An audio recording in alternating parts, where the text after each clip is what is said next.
Number 1. John Leonard Orr. They are the saviors, the heroes, who run into the fire when everyone else is running out. We trust them with our lives. But what happens when the savior is the source? When the hero is the villain? This is 10 firefighters who turned from saviors to arson betrayers. We are about to dive into the darkest psychology in the true crime world, the hero syndrome. If you are fascinated by these dark psychological cases, subscribe to this channel right now because you are not going to believe this list. Our nightmare begins in the 1980s. Southern California. A plague of fires. Thousands of fires. They were fast. They were destructive. They were everywhere. Hardware stores, fabric stores, department stores, all going up in flames. The media called him the Pillow Pyro because the arsonist always started the fires in the pillow or bedding aisle. He was a ghost. He was a genius. And hunting this genius was another genius. His name was John Leonard Orr. He was not just a firefighter. He was an arson investigator, a legend in the Glendale Fire Department. He was the man, the expert, the one they called when a fire was too smart to be solved. And Orr always solved it. He would walk through the ashes and he would find the clue. He knew the arsonist's mind. He knew his techniques. He wrote the book on how to catch serial arsonists. He was the ultimate courtroom hero for the fire department. But how was he so good? Have you ever met someone who just knows too much? Who's too perfect at their job? Let me know your story in the comments. The other investigators, they began to wonder. Orr's solves were too perfected. He was always the first on the scene. He always found the one clue that everyone else missed. He was not lucky. He was prophetic. And the fires, they seemed to follow him. When a conference of arson investigators was held in Fresno, a series of arson fires erupted in Fresno. When Orr went to Bakersfield, Bakersfield burned. If you are enjoying this dark investigation, hit that like button to let the algorithm know. The investigators did the unthinkable. They formed a secret task force. A task force not to catch the Pillow Pyro. A task force to watch John Leonard Orr. They put a tracker on his car. They watched his every move. And then they got him. They tracked him to a crafts store. They watched him walk in. And just minutes after he left, the crafts store burst into flames. But the real smoking gun was not the fire. It was a fingerprint. A latent print found on a piece of paper from one of the bombs. The print matched John Leonard Orr. The hero was the monster. He was not solving the crimes. He was admiring his own work. He had set over 2,000 fires. He had killed 4 people in a hardware store fire that he himself had investigated. This is the ultimate betrayal. A man who swore an oath to save lives and instead took them, just to feel like a hero. He was convicted. He was sentenced to life in prison. But here is the real question. The hero syndrome is real. Do you think these men are born evil? Or does the power of the uniform corrupt them? Let me know your full theory in the comments. If this case file shocked you, hit the like button, share it, and make sure you subscribe for part 2 of this Betrayal series. Number 2. Raymond Oyler. In the dry, sun-scorched hills of Southern California, the fire season is not a season. It is a state of mind. It is a constant threat. And the heroes who fight those wildfires are gods. This is a story about a man who wanted to be a god. A man who loved the fire. But he was not a firefighter. He was just Raymond Oyler, a 36-year-old mechanic from Beaumont, California. He was a nobody, a drifter, a man who tried to join the fire service but was rejected. He was not good enough to be a hero. So he decided to create his own fires. This is one of the darkest cases of the hero syndrome we have ever investigated. A case where the wannabe hero became a mass murderer. If you find these psychological deep dives fascinating, subscribe to this channel right now and hit the like button to let us know you want more case files like this. The nightmare begins in the summer of 2006. A plague of wildfires. Dozens of small, suspicious fires erupting all over the Banning Pass. They were not natural. They were not accidents. They were arson. And the arsonist was smart. He was bold. He knew the terrain. He knew the wind. And he loved his device. A time delay bomb. Cigarettes wrapped in matches. A signature. The investigators were terrified. This was not a prankster. This was an escalation. The fires were getting bigger, bolder, closer to homes. He was learning. He was practicing. He was hunting. And then came October 26, 2006. The wind was perfect. The Santa Ana winds. Fast, dry, hot. It was the perfect day to kill. Raymond Oyler drove his Ford Taurus to a remote canyon. He lit his device, and he threw it into the dry brush. The brush exploded. This was not a small fire. This was an inferno. It was named the Esperanza fire. The fire moved at 70 miles per hour.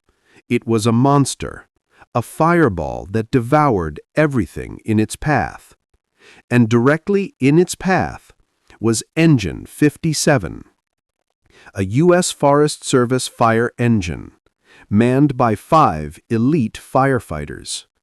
They were trying to save a house. They saw the fire coming. They tried to escape. They were not fast enough. The fire overran them. The engine was swallowed by a wall of flame. The temperature hit 2,000 degrees. The truck melted. The 5 heroes were burned alive. Raymond Oyler, the wannabe, had just murdered 5 real heroes. The hunt was on. This was not arson. This was mass murder. The investigators found the device, the signature. They knew it was their serial arsonist. And they got a tip. A mechanic named Raymond Oyler had been rejected from the fire service, and he had been acting strange. They watched him, and they got the smoking gun. They matched Oyler's DNA to the DNA found on other unlit cigarette bombs from other fires. They had their man. The trial was devastating. The prosecution argued he was a monster, a thrill-seeker who loved watching the flames. Oyler's defense? He didn't do it. But his own girlfriend testified against him. She told the jury that he bragged about setting the hills on fire. This case is chilling. Oyler was rejected by the fire service, and this was his revenge. Do you believe he always wanted to kill? Or do you think the rejection is what created the monster? Let me know your psychological profile in the comments. The jury convicted him, guilty of 5 counts of first-degree murder, guilty of serial arson. At his sentencing, the families of the 5 dead heroes spoke. They called him a coward, a monster, a failure. Raymond Oyler just stared. The judge sentenced the wannabe arsonist to death. He sits on death row today. He is the ultimate betrayal, a man so obsessed with becoming a hero that he murdered 5 of them just to feel powerful. If this case file shocked you, hit the like button, share it, and make sure you subscribe for part 3 of this Betrayal series. Number 3. The Beast of Monster. In the quiet, picturesque towns of the Netherlands, fire is not a daily fear. But in 2020, in the region of Monster, a plague began. It was not wildfire. It was not accidents. It was arson, a relentless campaign of terror. Hay bales exploded in the night, cars melted on the street, historic farms burned to the ground. A 400-year-old church was gutted by flame. The community was terrified. They were being hunted by a ghost.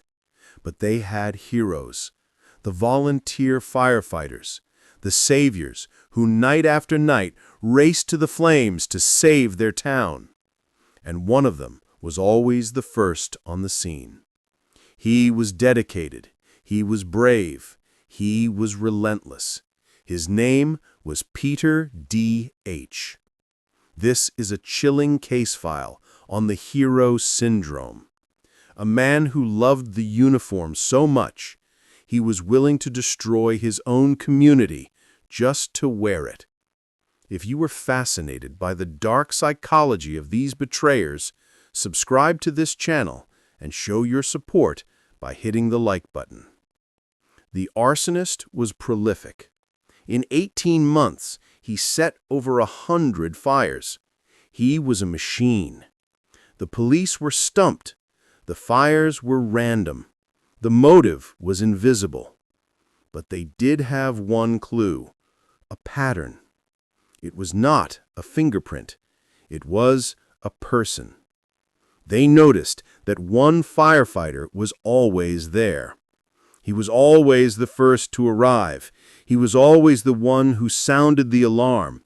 He always knew exactly where the fire was. His name was Peter D.H., the 32-year-old hero.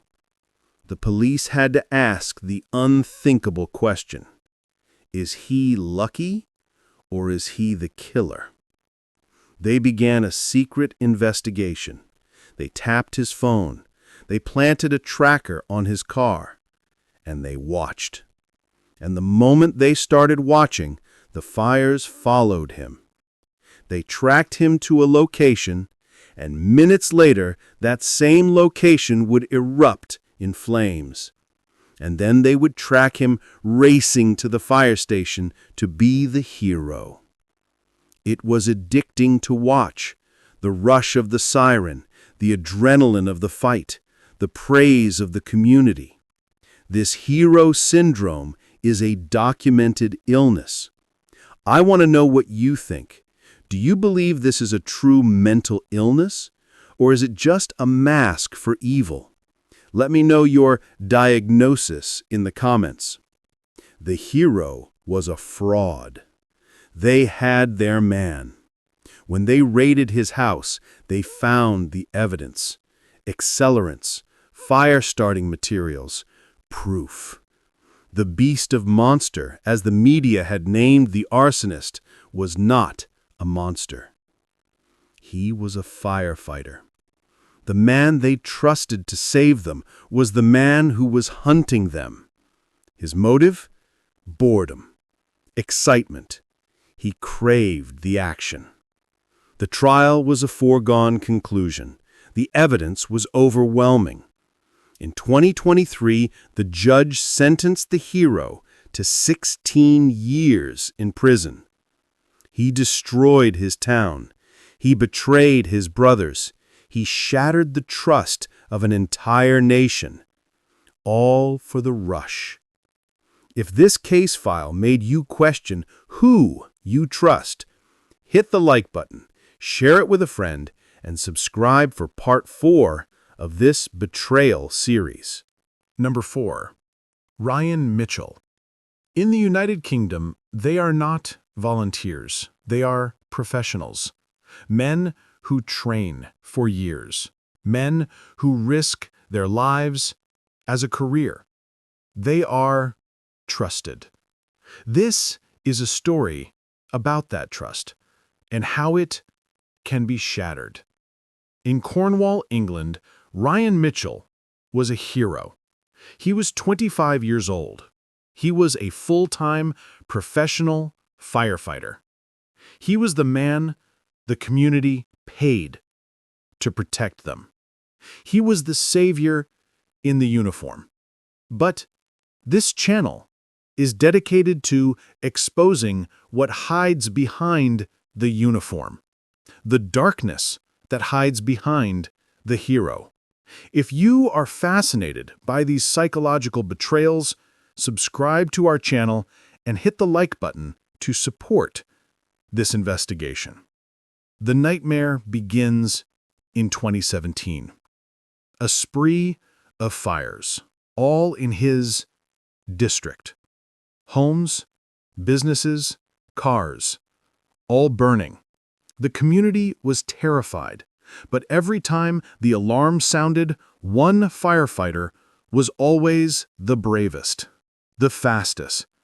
Ryan Mitchell. He was always there, fighting the flames, saving the day. He was praised. He was commended. He was a hero. But the investigators were not praising him. They were watching him. The fires were too convenient. The arsonist was too smart. The arsonist knew how firefighters thought. He knew how they operated. He knew how to make them look good. They had to ask the unthinkable question: is this arsonist one of our own? This is the ultimate fox in the henhouse scenario. I want to know what you think. What is scarier?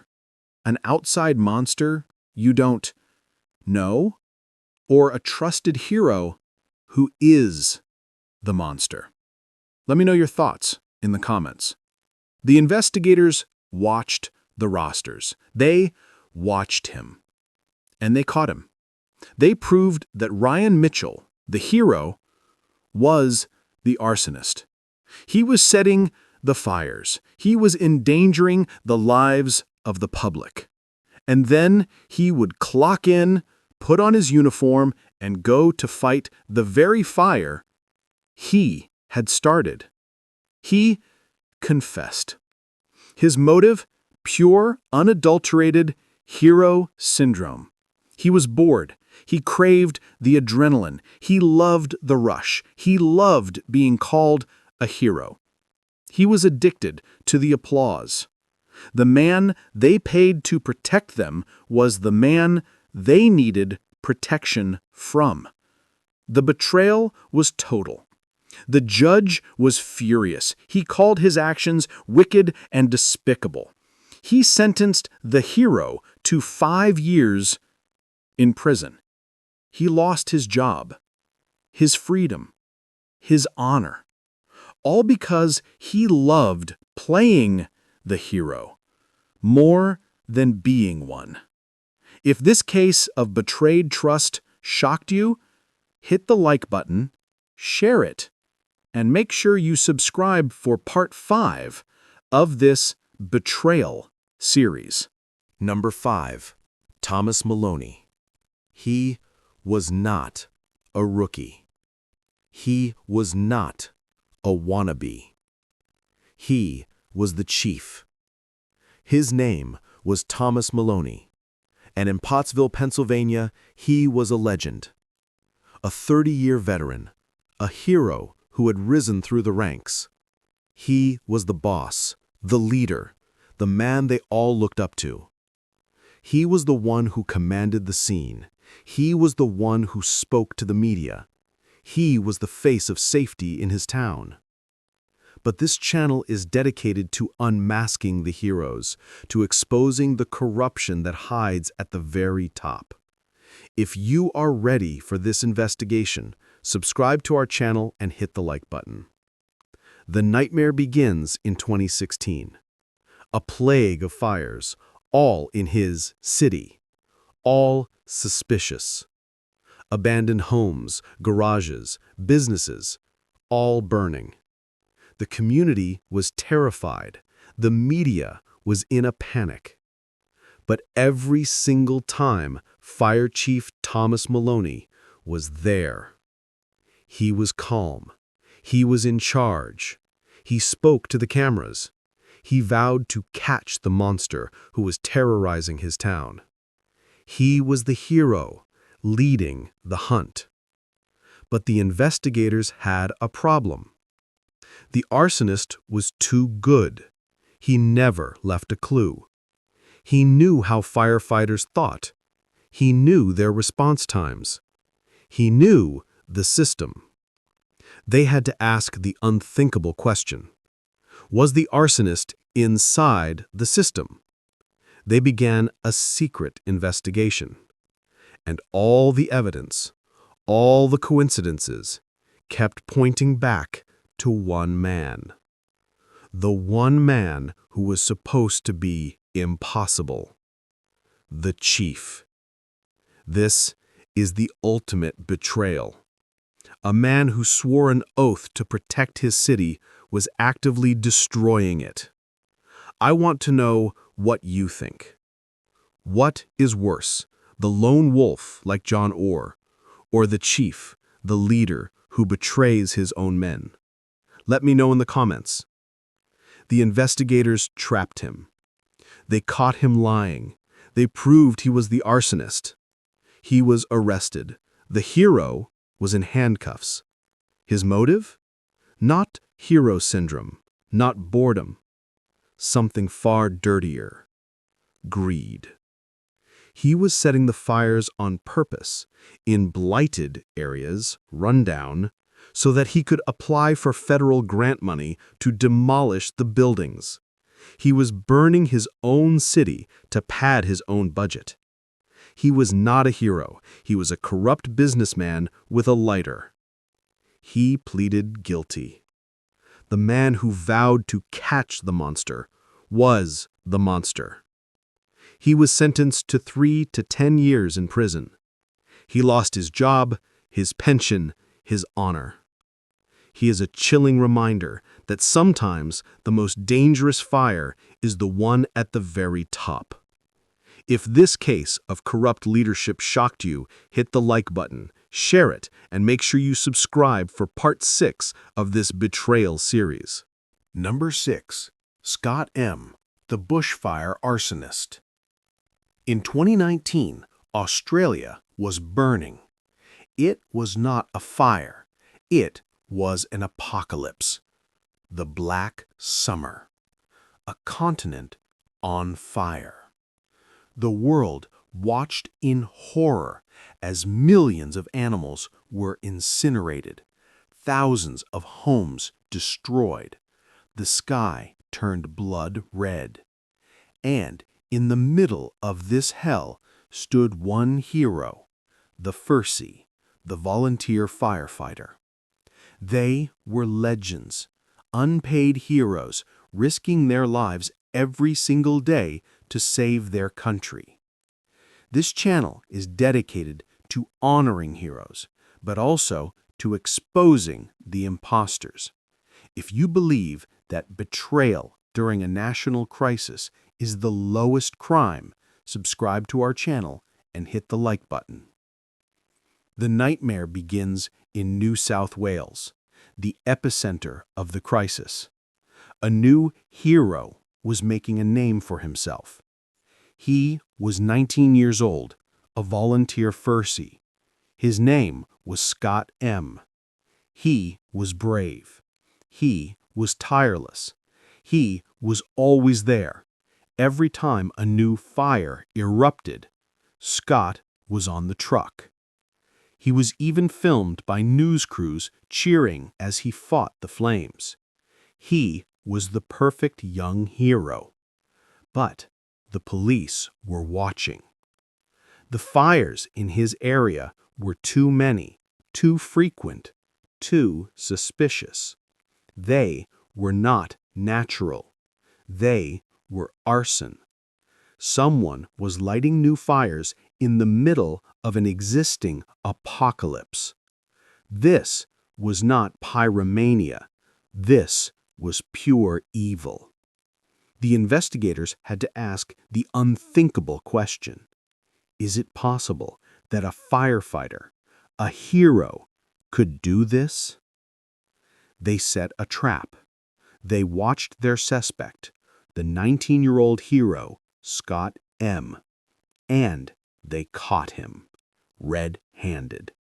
They watched him as he lit a new fire, and then they watched as he left the scene, drove to the firehouse, put on his uniform, and climbed on the truck to go fight the very fire he had just started. He was not a hero. He was a monster. He was arrested. He confessed. He admitted to 7 separate arsons. His motive? The hero syndrome. He wanted action. He wanted excitement. He loved the thrill of the fight. He was addicted to the adrenaline while his country burned. This case is deeply disturbing. What goes through a mind like this? To see a national apocalypse and your only thought is, how can I make this worse so I can look good? Let me know your psychological profile in the comments. The judge was furious. He called his actions the ultimate betrayal of trust. He sentenced the hero to 1 year in prison. He was the arsonist hiding inside the apocalypse, a traitor in a hero's uniform.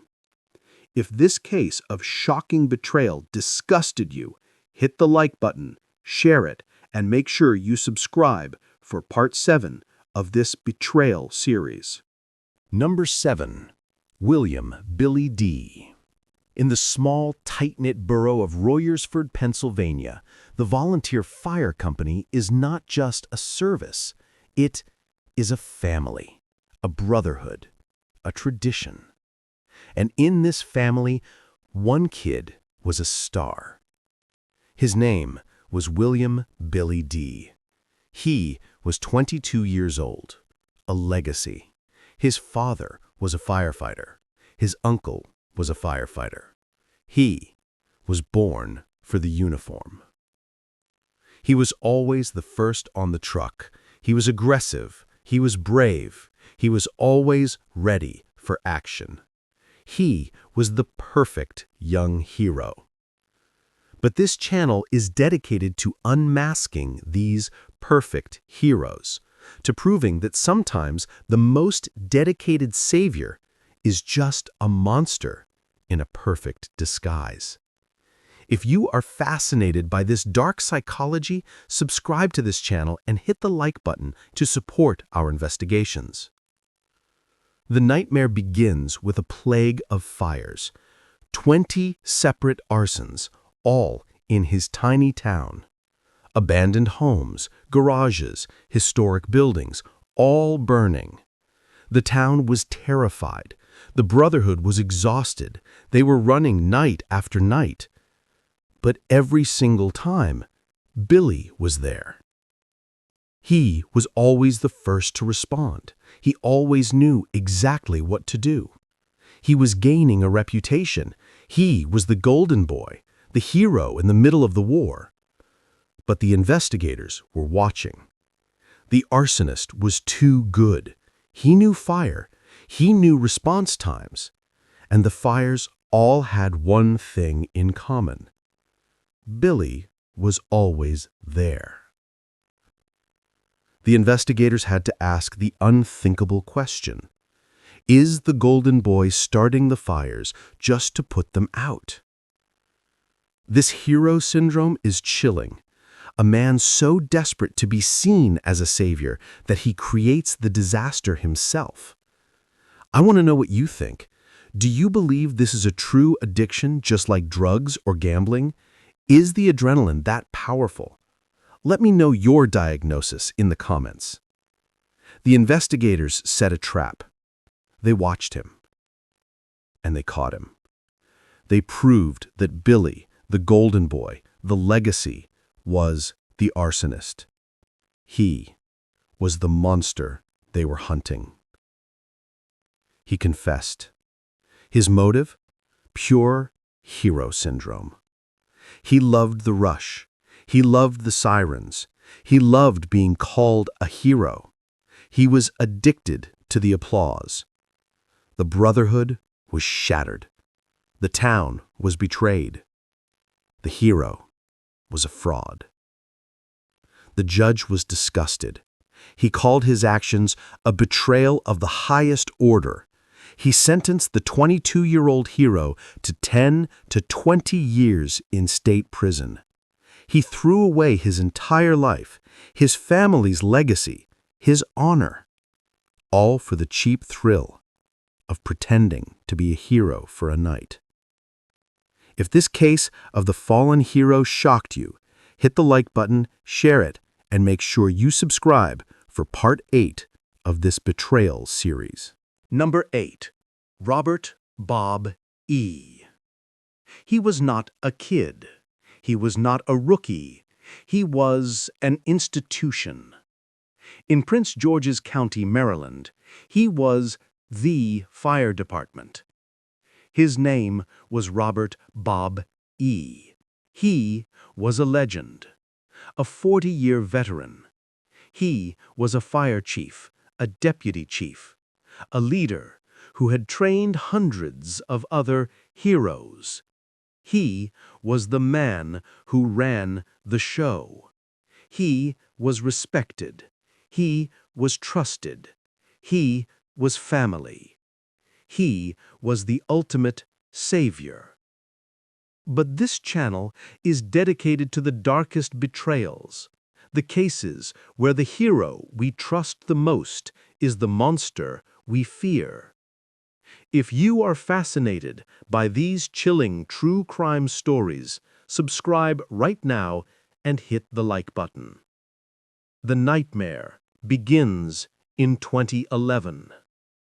A plague of cold cases, dozens of unsolved arsons, fires that had haunted the county for over a decade.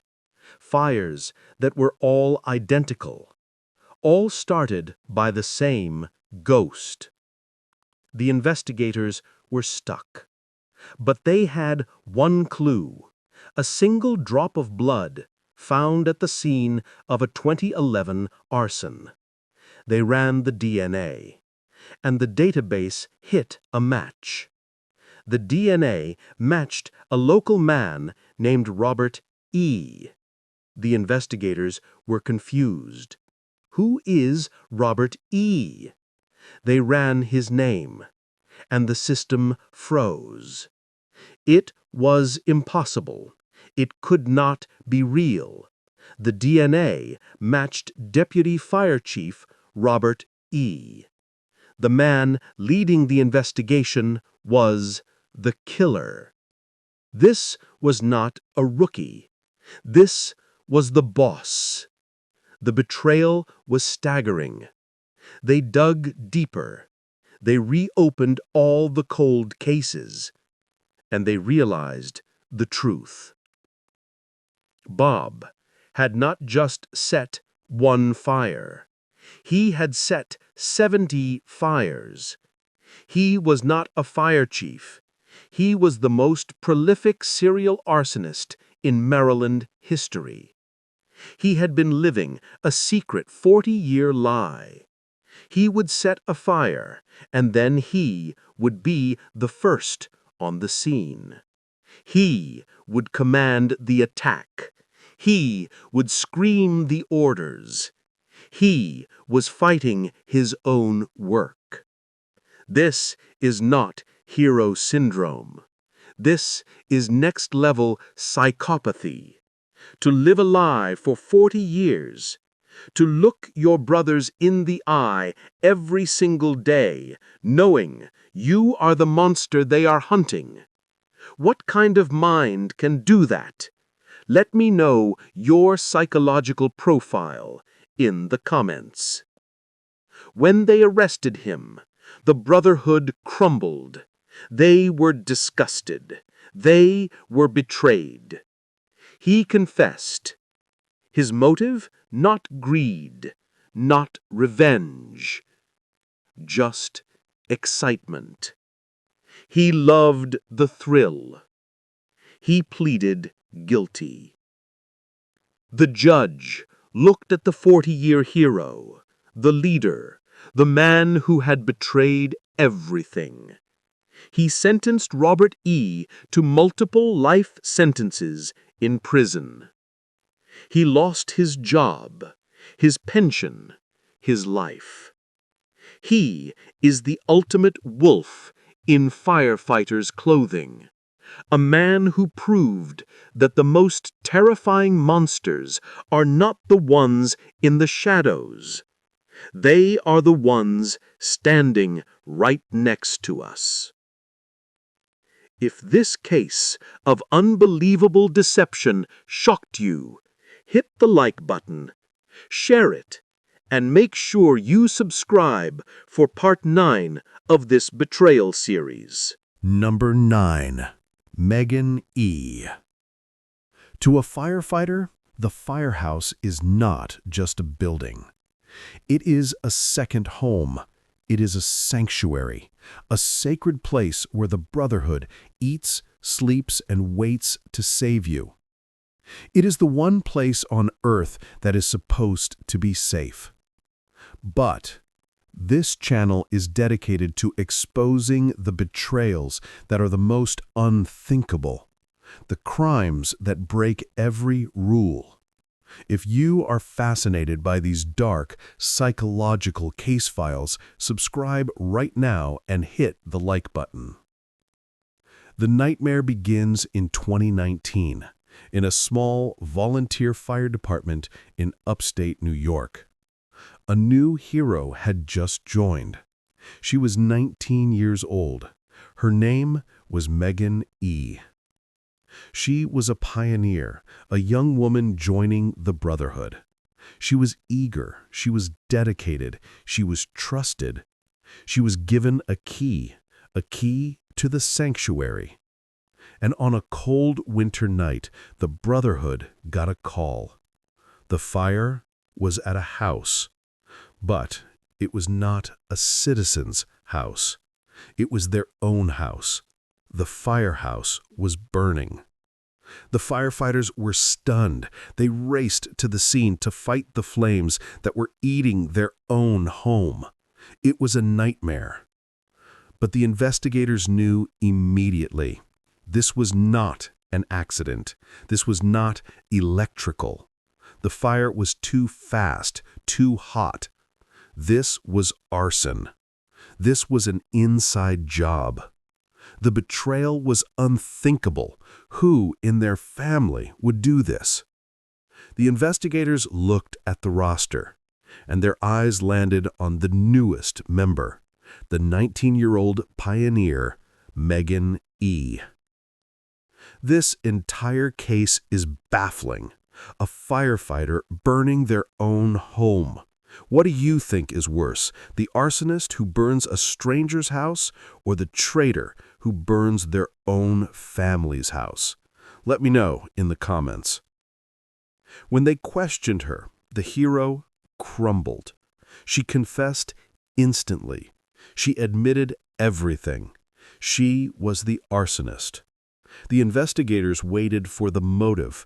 Was it revenge? Was she angry? Was she mentally ill? The truth was so pathetic it was insulting. Her motive? Boredom. She told the police she was bored and wanted to do something. She was so bored that she decided to burn her own firehouse to the ground just to create some action. She was addicted to the thrill before she had even earned the uniform. She pleaded guilty to arson. The judge looked at the 19-year-old traitor. He sentenced her to 5 years of probation. She avoided prison, but she was banished. She is the ultimate betrayal of the Brotherhood, a hero who didn't even wait to be a hero before becoming the villain. If this case of shocking boredom amazed you, hit the like button, share it, and make sure you subscribe for the final part of this betrayal series. Number 10. J. Scott Ballinger. He was not just a firefighter. He was a legacy, a dynasty. In the small town of Durand, Michigan, he was royalty. His name was J. Scott Ballinger. His father was the fire chief, a hero, a legend. And Jay was the prince. He joined the department at 16. He was born for the uniform. He was obsessed with living up to his father's legacy. He wanted to be more than a hero. He wanted to be a god. But this channel is dedicated to the dark truth that hides behind the legacy, the corruption that hides behind the hero. If you are ready for this final chilling case file, subscribe right now and hit the like button. The nightmare begins in 1990. A plague of arson, dozens of fires all around Durand. Barns, garages, abandoned buildings, all burning. The department was exhausted, but one firefighter was thriving. J. Scott Ballinger. He was always the first on the scene. He was always the bravest. He was always saving the day. He was living his dream. He was becoming a hero. But the investigators were watching. The fires were too perfect. The arsonist knew too much. And all the fires happened when Jay was on duty. The investigators had to ask the unthinkable question. Is the chief's own son the arsonist? They watched him. And then came the fire that changed everything. A massive blaze at a lumberyard. Jay was there, fighting the flames. And in the chaos, a wall collapsed. It crushed another firefighter, a 28-year-old hero, Jay's own friend. He was killed. The town was devastated. The hero was dead. And Jay was heartbroken. But the investigators knew the truth. This was not an accident. The fire was arson. Jay had set the fire that killed his own friend. This was not hero syndrome. This was murder. This is the darkest line a hero can cross. To kill your own brother just to play the hero? I cannot comprehend the sickness. Can you? What drives a man this far? Let me know in the comments. When they arrested him, the town crumbled. The chief's son was a killer. He confessed. He admitted to setting dozens of fires over 10 years. His motive? Pure hero syndrome. He wanted to impress his hero father. He loved the rush. He loved being seen as a savior. The judge was horrified. He called him a monster hiding in a hero's uniform. He sentenced him to life in prison without the possibility of parole. He destroyed his father's legacy. He murdered his friend. He betrayed his town. All for the sick thrill of pretending to be the one thing he never was, a hero. If this entire Betrayal series shocked you, hit the like button, share it, and subscribe for more dark case files just like this.